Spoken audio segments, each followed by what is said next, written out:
Hi friends, welcome to the killer channel. Friends, ఎవరైనా మన ఛానల్ని సబ్స్క్రైబ్ చేసుకోకపోతే సబ్స్క్రైబ్ చేసుకోండి. అండ్ ఎవరైనా పెట్స్ అమ్మాలనుకుంటే మన ఛానల్ వాట్సాప్ నెంబర్కి మెసేజ్ పెట్టండి. ఫ్రెండ్స్, ఇవాళ మీకోసం గోల్డెన్ రిట్రీవర్ పప్పీస్ తీసుకొచ్చాను.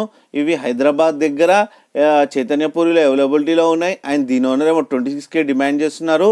అండ్ రేట్లో నెగోషియబుల్ ఉందని కూడా చెప్పారు. ఫ్రెండ్స్, మీరు చూడొచ్చు, ఇవి కింద ఉన్నాయి 36 days babies. Nearly 3.5 kg weight దాకా ఉండొచ్చు అని చెప్పారు. అండ్ మీరు చూడొచ్చు ఫ్రెండ్స్, బేబీస్ ఎంత హెల్తీగా ఎంత యాక్టివ్గా ఉన్నాయో. అండ్ ఫర్ కోట్ కూడా బాగుంది. అండ్ ట్రాన్స్పోర్టేషన్ ఫెసిలిటీ కూడా ప్రొవైడ్ చేస్తా అన్నారు. ఫ్రెండ్స్, మీకోసం మదర్ అండ్ ఫాదర్ వీడియో కూడా పెట్టాను, చూడండి. మీకు నచ్చితే తీసుకోండి. అండ్ టైటిల్లో కాంటాక్ట్ నెంబర్ ఇస్తాను, ఓనర్ని కాంటాక్ట్ అవ్వండి. అండ్ మన ఛానల్ని సబ్స్క్రైబ్ చేయడం మాత్రం మర్చిపోకండి ఫ్రెండ్స్.